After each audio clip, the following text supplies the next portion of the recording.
Good morning, everyone, and welcome to the Live and Give show. I am Hua Win alongside my co host and lover, Dr. Jaime Gonzalez, and the beautiful Maria Coleman. Hey guys. Sorry we missed last week's episode, but we will tell you in a bit why. But today's episode, we are going to talk about what fuels you to level up to the next level. So super, super excited about this episode, but we have a quick little intro for you all. Welcome to the Live and Give show with Dr. Jaime Gonzalez and Dr. Hua Win. Join us as we share our experiences and those of other experts in their fields who've discovered financial security while creating a pathway towards giving back to others. Well, I guess the sound did not go on this time. I think it did. I don't know. If you heard sound, please write in the comments because we did not hear sound. Well, anyway, we are working out the kinks, right? We are working out the kinks. Well, welcome everyone. It's a great video. It's a great intro video. Check out our YouTube channel. By the way, we will put the link to our YouTube channel down below. All of the previous episodes that we have recorded are now there. And we will also be linking our website so you can start to follow on social media. But yes, you can absolutely look at the introduction video there if you didn't get to hear it today. Yeah, I just wanted to follow that up. It's a podcast is not so easy. We've come to learn, so people that have been doing it for a long time, man, we give you a lot of props. And, but this is our 11th episode, right? That's right. So, but it's getting better, each time with the quality and the sound and, we're working the connection. So yeah, man, by the time, we're at, 500, I think we'll get it down. I think so. Pretty good. And shout out to the people that have helped us along the way. You know who you are, but we have some folks, Ken Walls being one of them, sharing some feedback on how we can do better, what we can do, and always with Neander Lima. Yeah, yes, sir. Thank you so much. Appreciate you. Well, let's kick it off today. So, the topic about what fuels you, right? So each one of us has a different driver of what really helps us move the needle forward. And I think it's so important to identify what fuels you and drives you to wake up, to do the things to get us to the next level, right?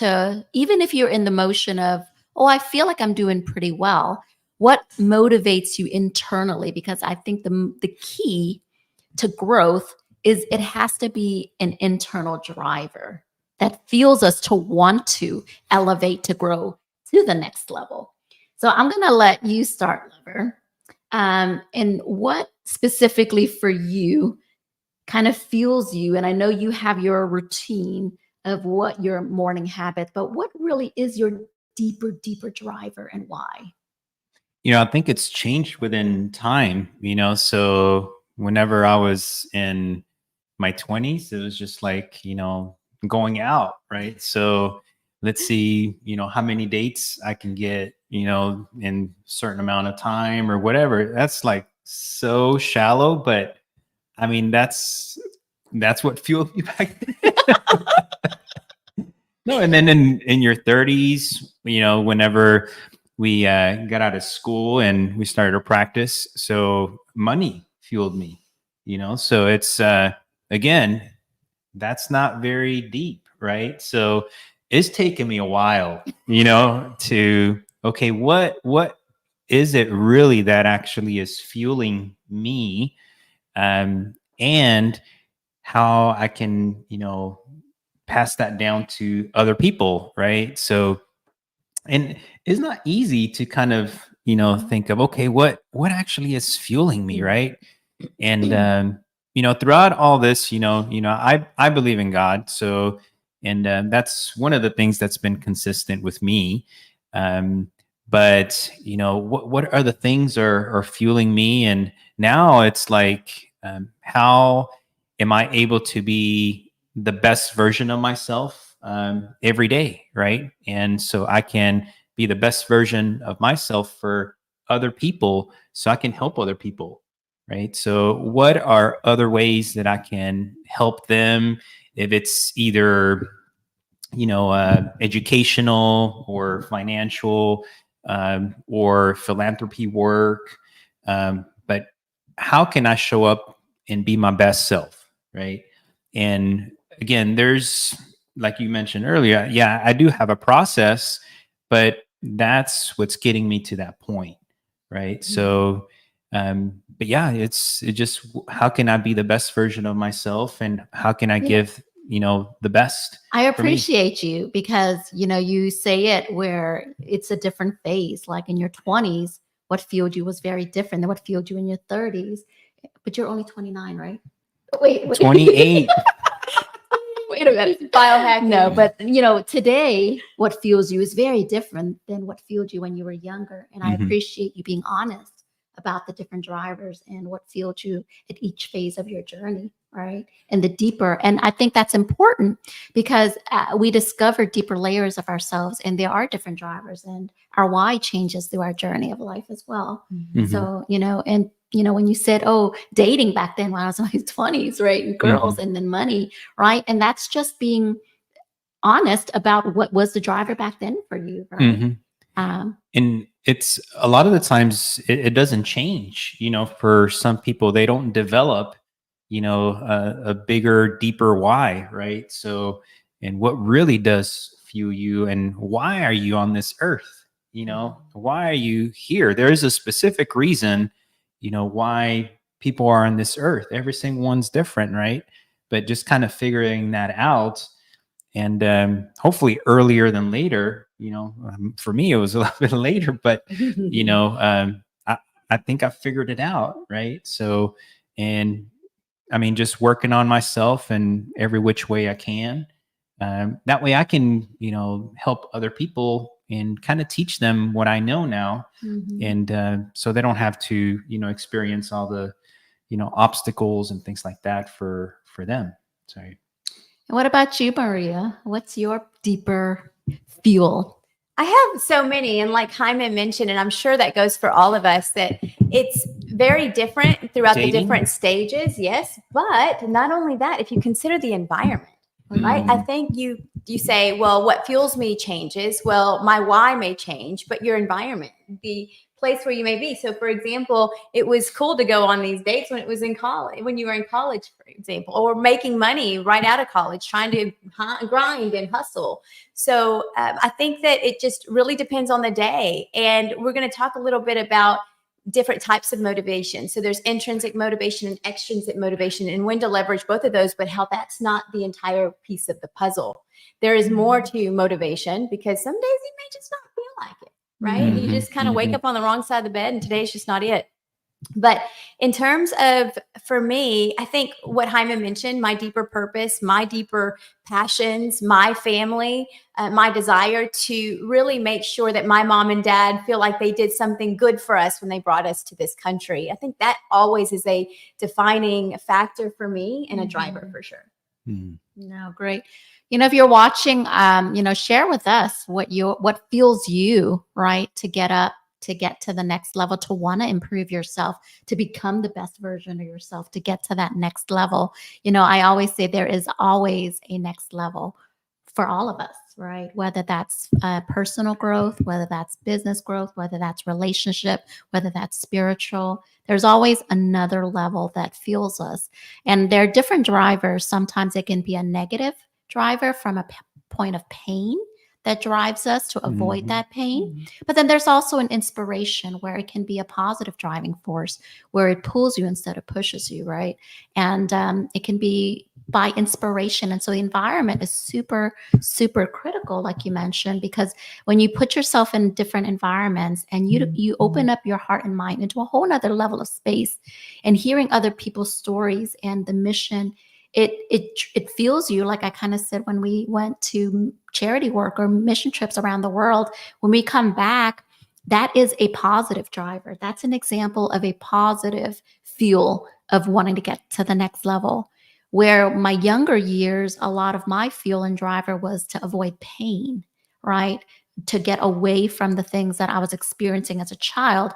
But those are both very powerful methods of fuel, right? Mhm. And sometimes it encompasses both your challenges and the inspiration side to Mhm. move the needle. But the goal is, and the key is, to really hone in on that urge, that urgency of knowing, like, okay, I've got to do something now, that I'm capable of changing my internal world in order to move the needle forward, regardless of what else is happening around the whatever circumstances you're in.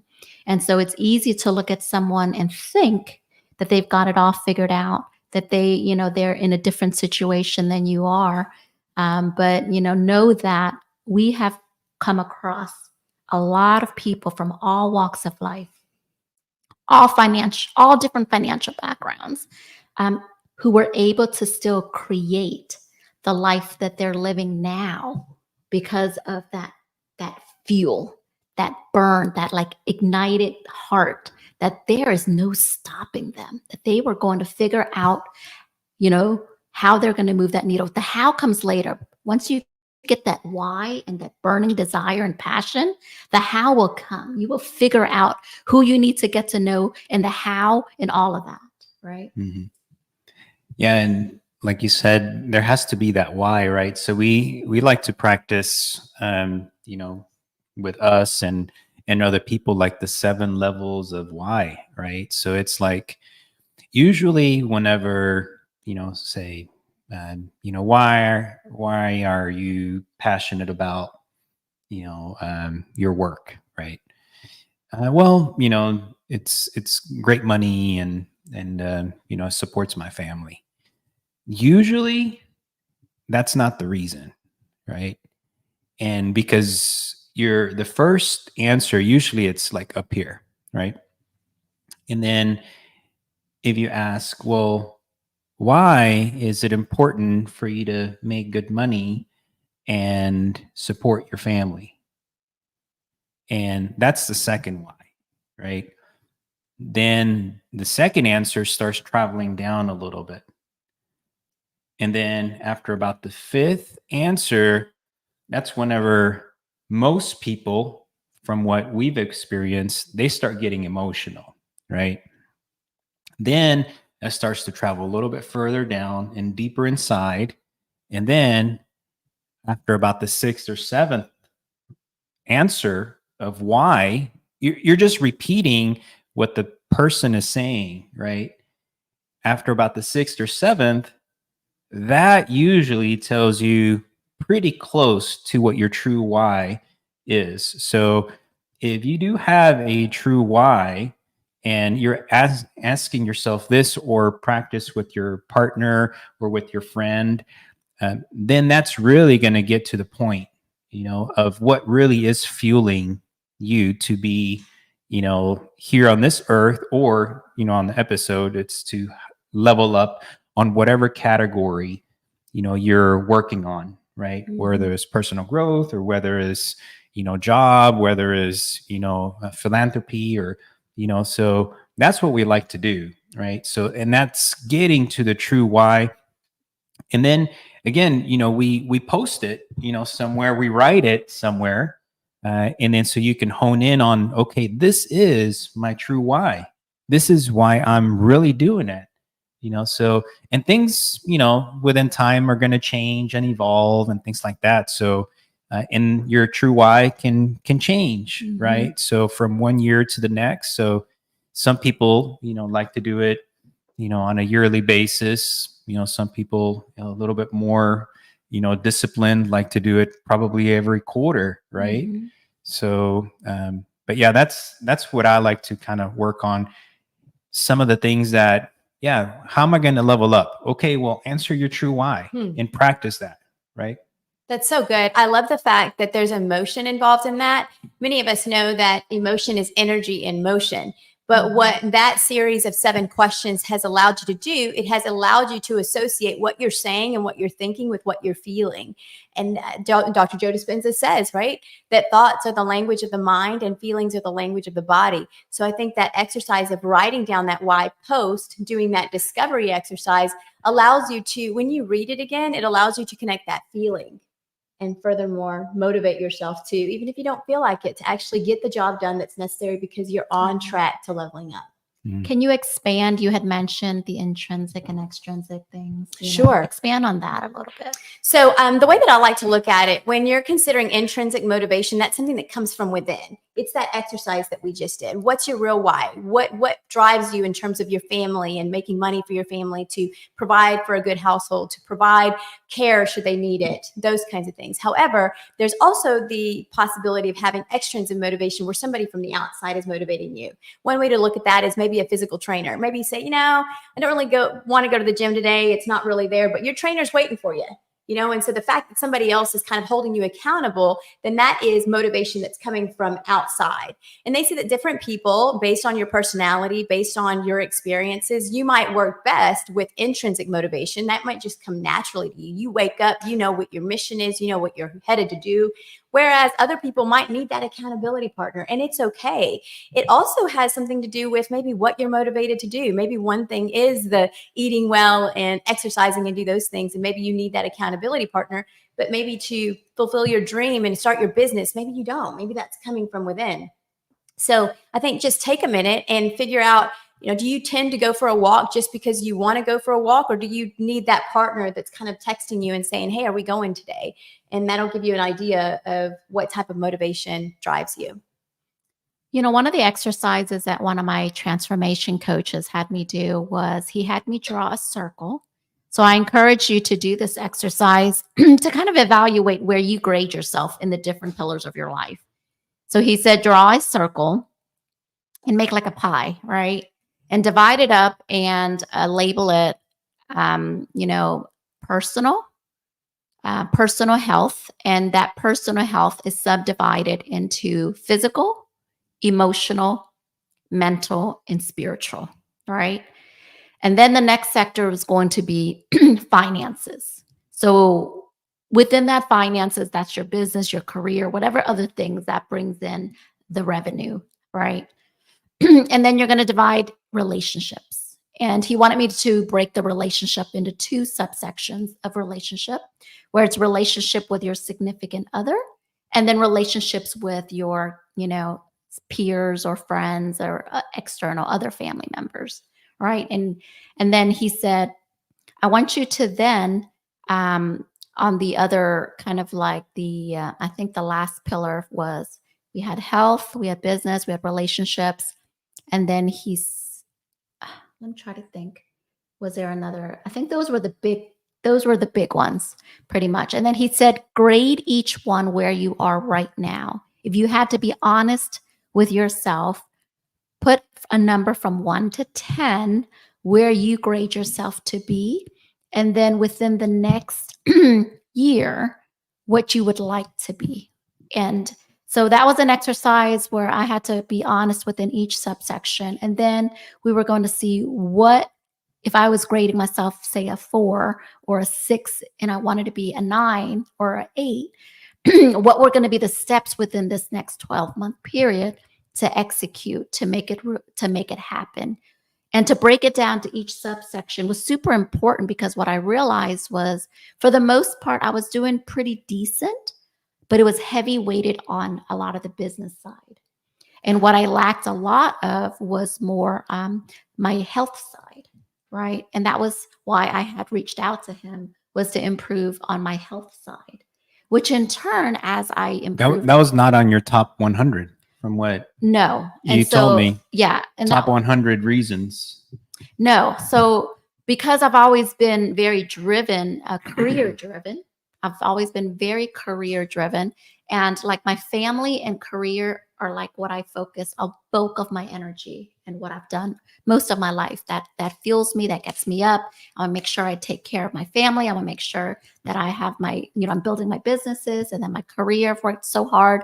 We've spent so much time in education and investing our time and money. And so that's always been top things for me. And so I didn't realize subconsciously that what was carrying me down was eventually my health caught up to me, right? But when he had me do this exercise of listing out my top 100 values of my actions, of what drives me, and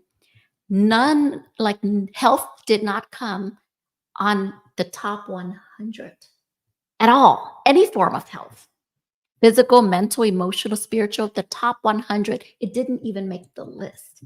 And he gave me an opportunity to review it 3 times. And he was like, are you sure there's anything important to you? And I'm like,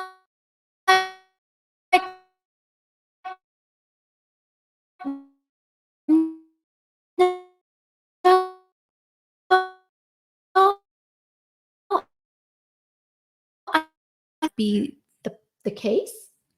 And I said, well, I'm not really sure. And he goes, because health isn't even on the top 100 of your value list. And so, sometimes and I was like, wow, I didn't even realize that, right? Subconsciously, I'm like, oh, that's true. But over time, the things that I took for granted, because all my blood work has always been good. I don't take any medications. I've always been really good, right? But eventually it started catching up with me, right? And so health was a category that now has been the biggest driver. Now I was like, okay, I need to reshift my priority and focus, because if my health is not good, everything else is actually being impacted. My relationship is getting impacted. My businesses are getting impacted. My focus is getting impacted. My energy levels getting impacted, right? And so I really took the year to really try to figure out, okay, I need to focus on my health, right? And what do I need to do to slow down and reshift my priority? And the byproduct is I will improve in all the other areas, but I need to take time for me and improve on my health and the why I need to do that. And I realized that my why for health was always avoidance of pain. I would get on a health cycle because I didn't want to get, I gained some weight, or I wanted to, it was a very, it was selfish. It was kind of like, oh, I'm on a yo-yo cycle because I've gained some weight, so I need to lose some weight, right? It was always driven by weight, right? It wasn't really health. It was a weight thing, right? And then it was like, oh, I want to get better because my daughter, I want to be around for my daughter. Oh, because my husband, he's healthy and I want him to be proud of me. And it was for all the wrong reasons. He goes, those will never last you. That's why you're on a yo-yo cycle all the time, because it's never for you, right? Until you figure out why you're doing it is solely for you. And the byproduct is it's going to be your daughter gets a better version of you, your husband gets a better version of you, and everybody around you gets a better version of you. But until you truly in your heart and soul do it because of you, you won't keep up the habit. And that was an eye opener for me. I'm like, dang. No, and this particular person that was helping Hua, Sir Kaya, if you're out there, thank you so much. I love you so much. And he is like super fit. I mean, this person plays rugby, no pads, tackling and hitting hard. And, so he's very, very well in shape. And he's like, man, she's not seeing what my number one is, but some people don't, right? Mm-hmm. Some people never do, right? They're probably not in the top 100, but we talk about health so much, and that's, that affects so many things, right? But at the same time, whenever I would talk to Hua and I would bring up health, it's very difficult. It's a sensitive topic. So it's I can't say much to her, even though I love to study, nutrition and health and longevity and, all this other stuff. And it has to come out a certain way. Right. And like every time I say it, I'm like, oh crap. Did I say it right?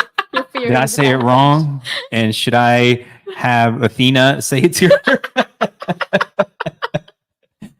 But yeah, it's it's tough for a lot of people, man, especially now. It's like, it was hard for him because he was like, why would you go hire someone and pay them top dollars for a transformation coach when I know all of this? I've done the research. I live it. I'm living proof of it. mean, we educate patients. I mean, this is my wheelhouse of passion, right?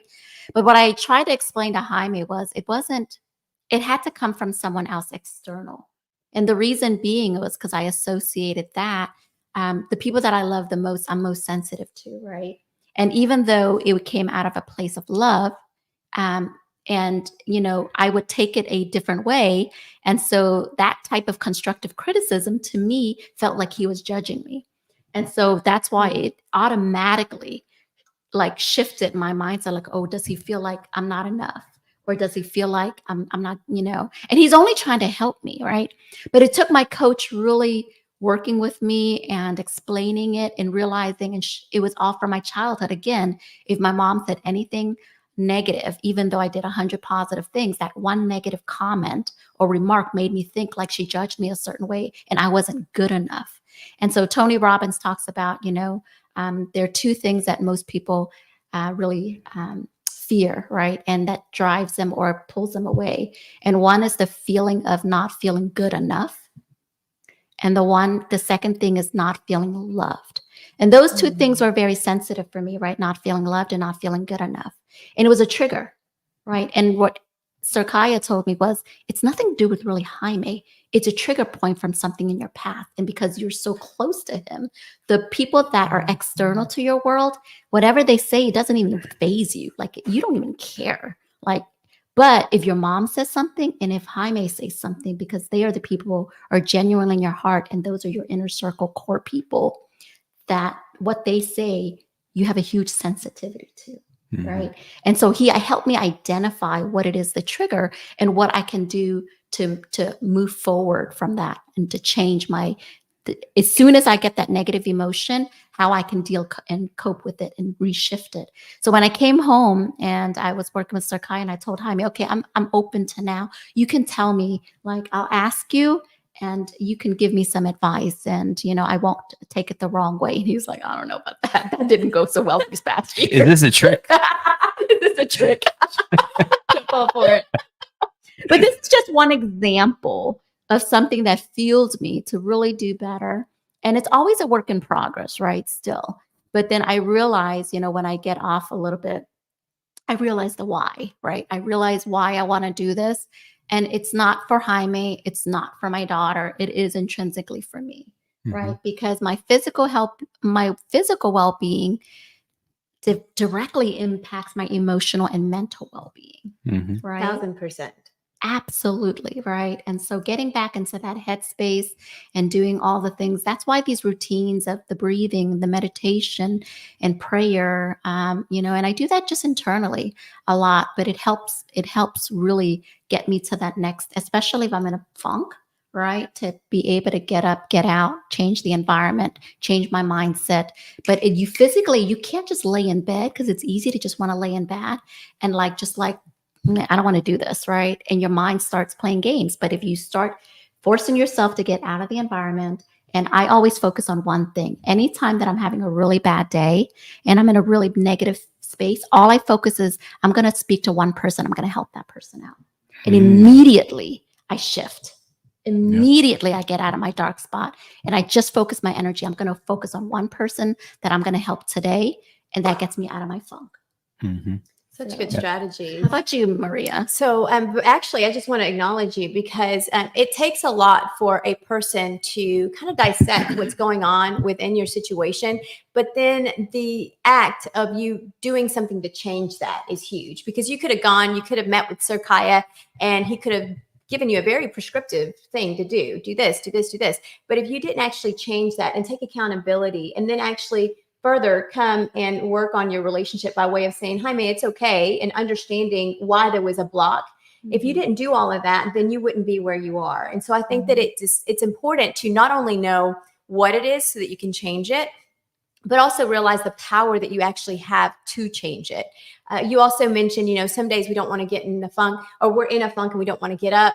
if you think about it like this, our bodies were designed to move. So if you're not feeling well, get up and actually change your physicality. Your physicality changes your physiology, which changes your psychology. Just moving, go for a walk, look at nature. It's scientifically proven that will actually release endorphins and make you feel better, and then likely more motivated. If you're not getting enough sleep, obviously that can impact you.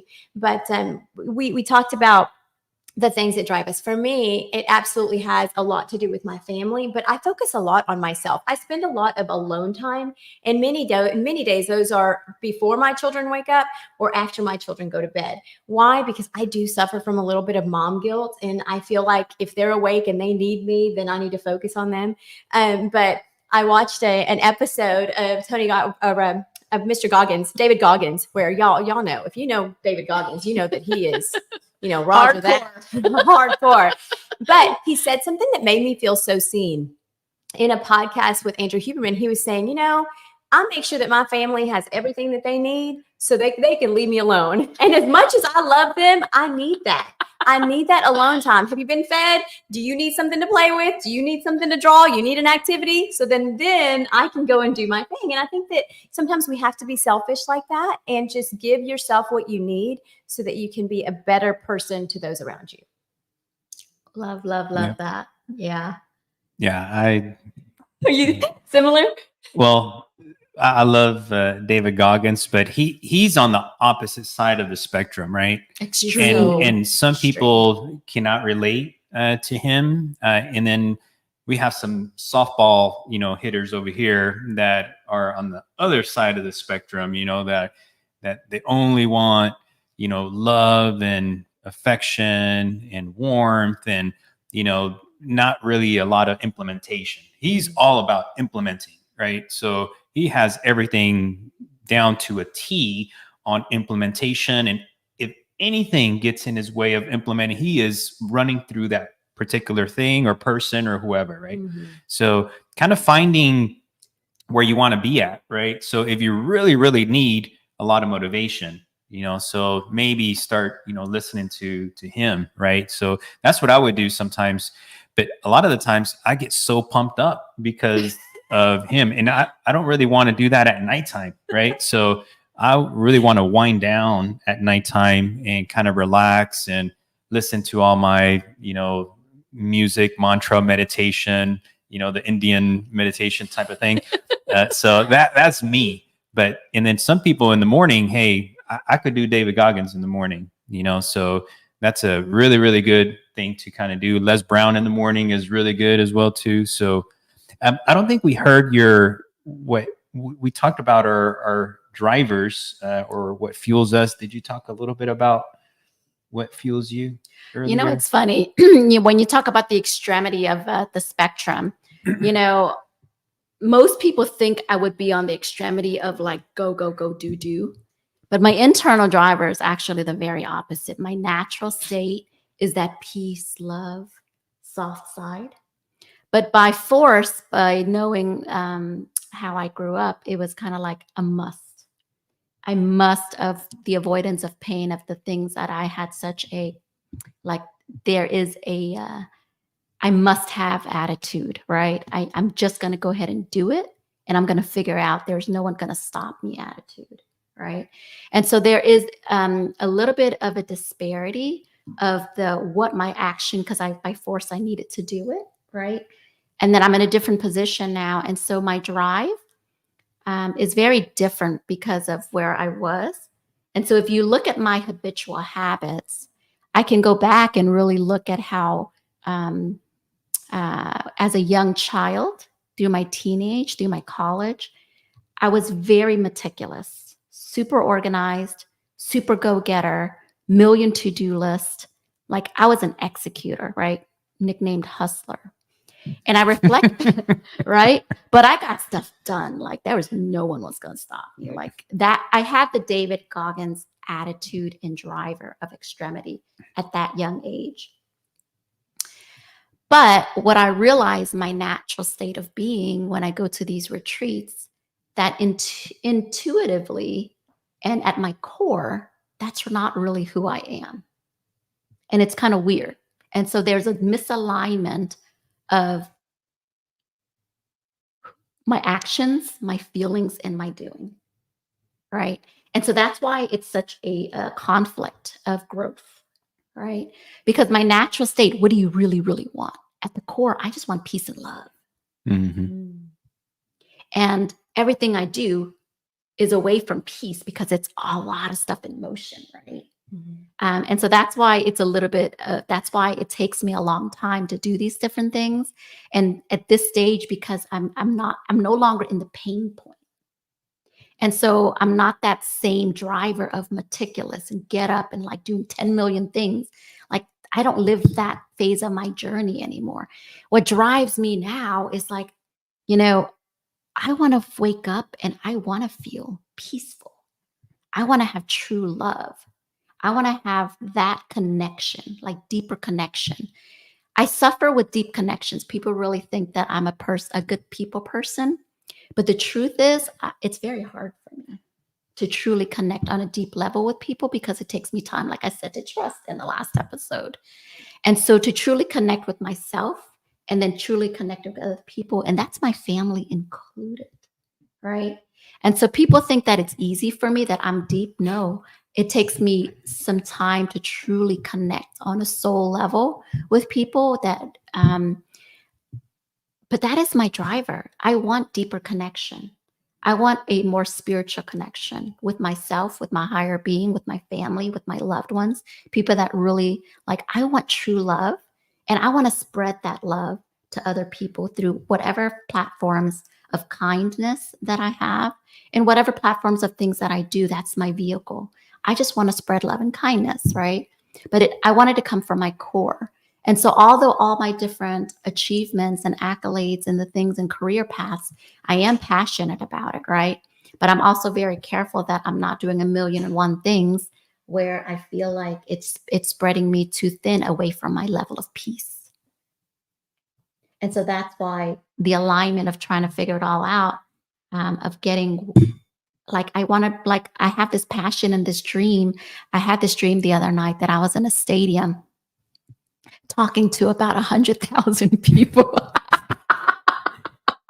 And it's a wild dream, right? It's a wild dream.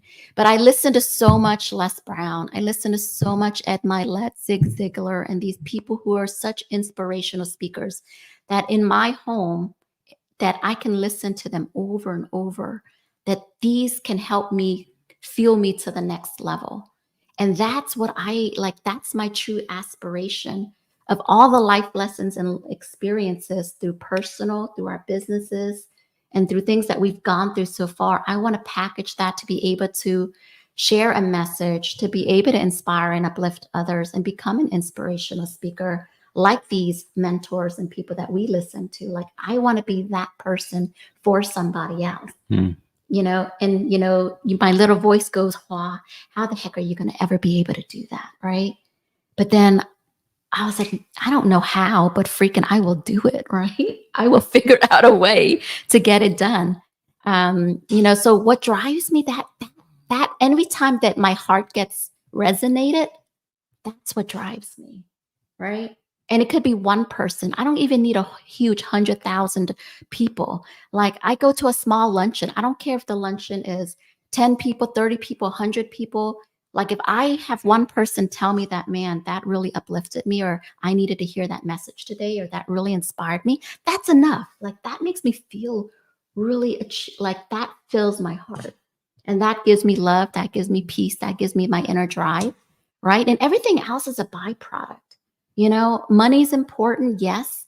Health is important. Yes. Like all these other pillars of my life, they're absolutely important. But at the core, that's what I came out with, like my deep, deep, deep why. Like, that's what I really want. You know, You heard it here first. Peace and love. Oh my goodness. You know, thank you for being so vulnerable. I think many times we think that we have to have it figured out in front of our friends and in front of our family. But I think that spending time with yourself, I know that you journal, right? So if you journal, consider that one of your prompts. I think it's okay for there to be a discrepancy, but it only comes by way of self-awareness. And self-awareness only comes by spending time with yourself. And spending time with yourself only comes when you don't feel guilty about doing that.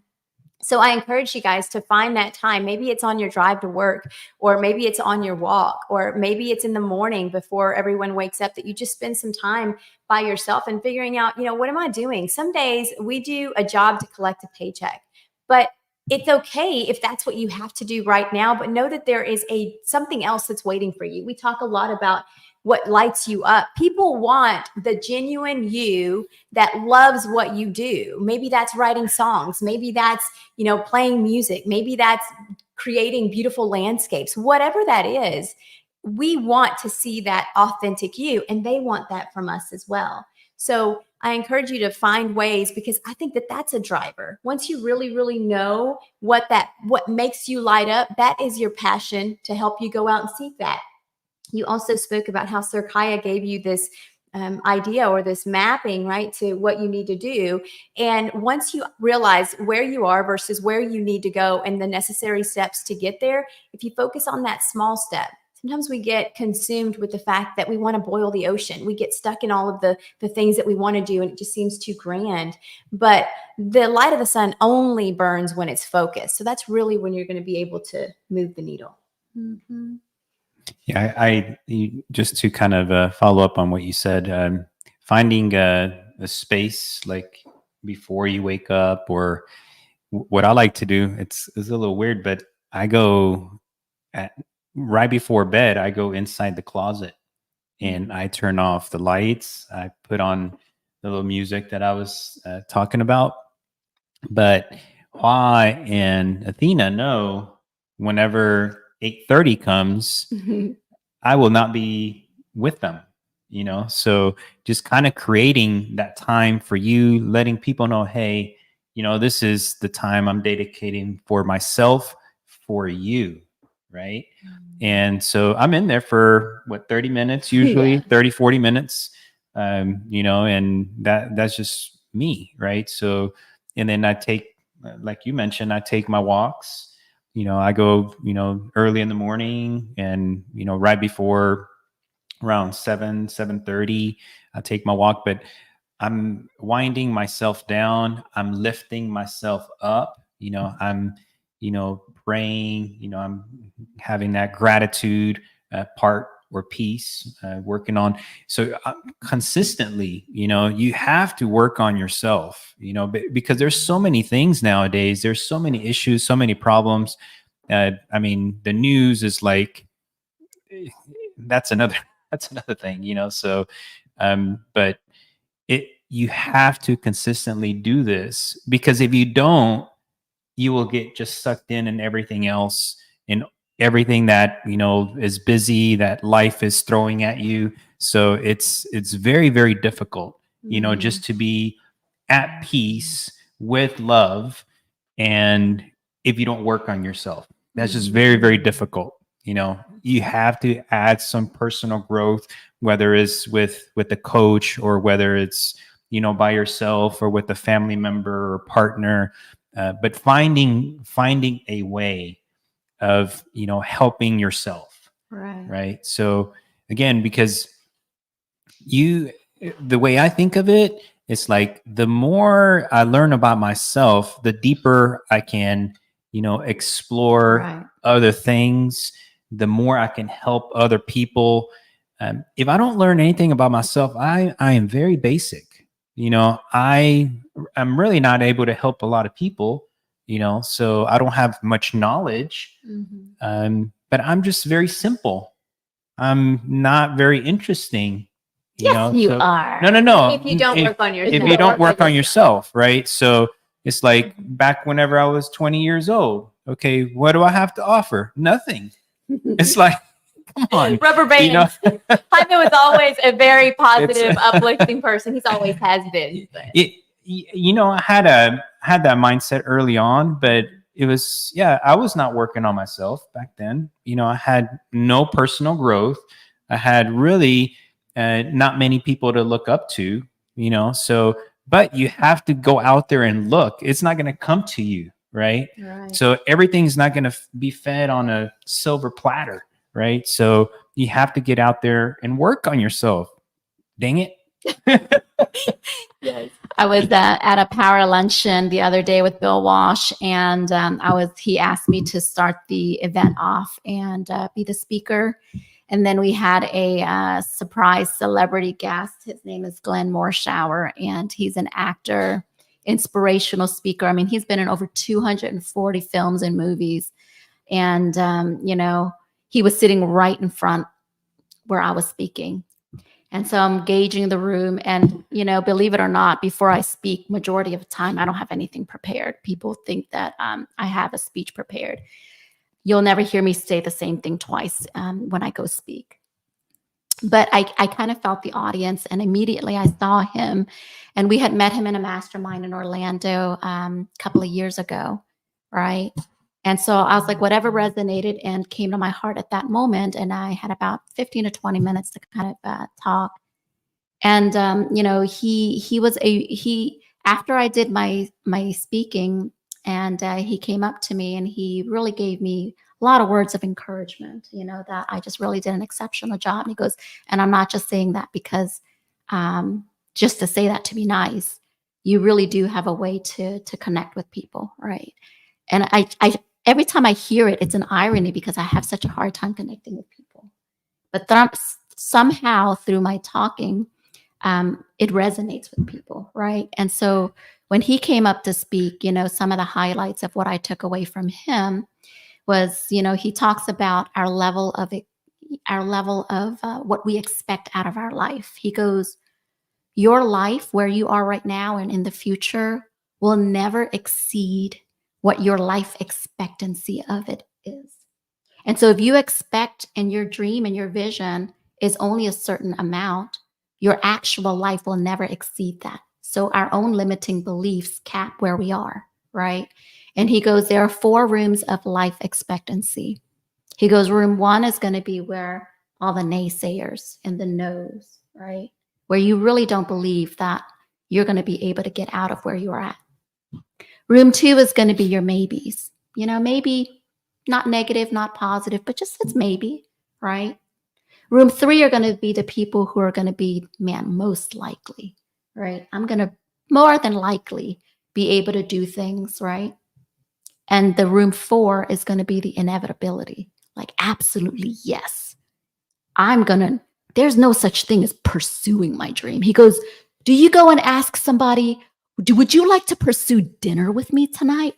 No. You say, would you like to have dinner with me tonight? So why do we say, I'm going to go pursue my dream? That in itself already sounds like it's out of reach. He goes, change that. You're not going to pursue your dreams, right?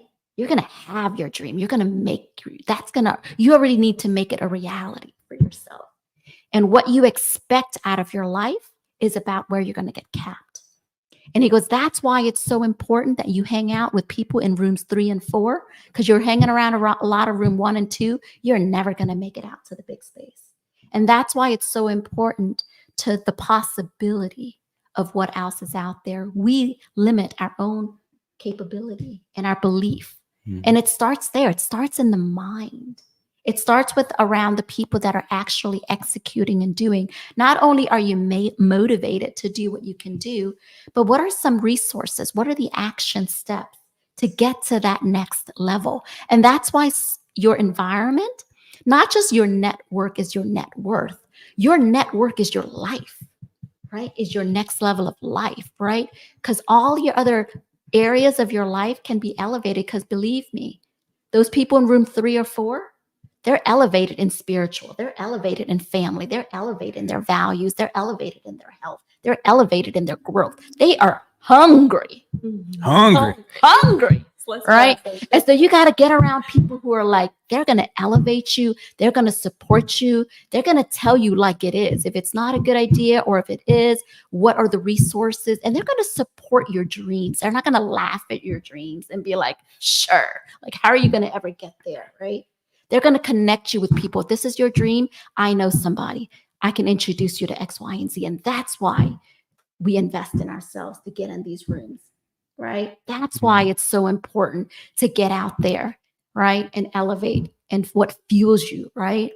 But that's, so Glenn really, I didn't know who to expect or what to expect. There is no expectations when I go to these speaking engagements. I already know when I show up, I'm going to come out better.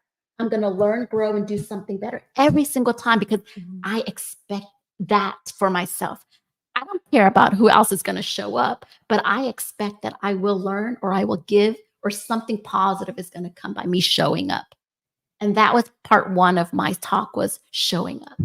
And not just showing up, but being present when you are there. If I've already invested my time to be there for the next 3 hours, I'm going to sure as heck maximize that 3 hours, right? Mhm. And just be present at least for those 3 hours and know that I'm going to gain something and also give something, right? And so I want you to come with that mentality to show up, but not always just show up. Be positive, open mind, open heart. Know that you're going to learn something and, be open to giving something there too. Trust me, you're one step ahead of somebody else. Mhm. Wherever you are one step ahead of somebody else. Trust me, right? And you can teach the next person whatever you already currently know. You don't, without going to learn anything else, whatever you currently know and have, you can help the next fella, right? Mhm. And so have that mindset, but that was something that I really enjoyed. So thank you, Glenn, if you're watching. That was really, it was his birthday. It was his birthday and he showed up, right? And asking for nothing. He just came and just gave from his heart. And anybody who had questions, he was there to give value, right? Mhm. And so I learned a lot just watching. I always just watch the actions of the people who are super successful, not what they say, but watch their actions and how they interact with people, everyday people. That will tell you a person's character. So good. So good. There's a lot to unpack in everything you said, but I want to touch on two things. One, word choice. Word choice is so important. You mentioned the word pursue. Think about what happens when you chase something. Naturally, they're probably running away from you, right? So think about if you're pursuing your dream, the likelihood is that even subconsciously, you're thinking that it's so far out of reach. So thank you for just highlighting that. Another thing that I feel resonates is the power of mentorship. You spoke about investing in yourself. I have a great mentor, Gary Kramer, who says health, wealth, and relationships. He is super, super successful. And if you really think about it, your body, your temple, this is what's going to allow you to do all of the other things that you want to do. So we have to respect it and we really have to treat it in such a way that we know that it is our most valuable resource, our most valuable tool. Because they say that, you can have all the money in the world, but if you have a nagging toothache, you're not going to enjoy all that money, right? You're going to be focusing on trying to get treated for that. So when you were talking about the potential, also where we are versus where we can be, Dr. Emily Letran, who is a high performance coach, she often talks about how we get stuck on where we want to be, right? Our potential versus where we are. And so you really need to figure out how to move that needle. Maybe it's getting into those rooms with people that have done it before that you can see yourself in, or maybe it's someone that can just see that potential to kind of draw it out. So great. That was fantastic. I got a lot of info. I'm taking notes from what you're saying. So no, and that's actually good for us doing the show because we learn from one another, Yeah. so because some conversations we go, a little bit deeper. But yeah, I'm loving this episode. So I've got some quotes. These came from our Kyle Wilson. He gifted us. Kyle Wilson used to be partner with Jim Rohn, and he did a lot of his events and everything. And so we're part of his inner circle. And he gave us this little booklet called The Treasury of Quotes. One is from Jim Rohn, and one is called Big Quotes from Zig Ziglar. And so I'm going to read one from each of the books that I'll share. And then each episode will share some of these quotes that are applicable to our life or to our episode. But this one's from Jim Rohn. The quote is, "Humans have the remarkable ability to get exactly what they must have. But there is a difference between a must and a want," right? So when it's a must, you will show up differently when than when it's just a want. Now, Zig Ziglar has another one that I really like. He says, discipline yourself to do the things you need to do when you need to do them. And the day will come when you will be able to do the things you want to do when you want to do them. Right. And so I think those go hand in hand with, when we're talking about motivation and actions and the must and our drivers and what fuels us to elevate to the next level, right? To go out and get it. But any last words for everyone, Lover? Peace and love. One, when I was a little girl, my dad, one of the ways that he would motivate me is he would use this phrase, and it's in Spanish, but he says, "Échale gas, Nicolás." And that translates to "give it gas, Nicholas." And it's so fitting because we're talking about fuel. But yeah, just, thanks to my dad. All right. No, that's great. So, thank you everyone for joining us. Again, if there's any topics in the future you want to listen to, please let us know. Right.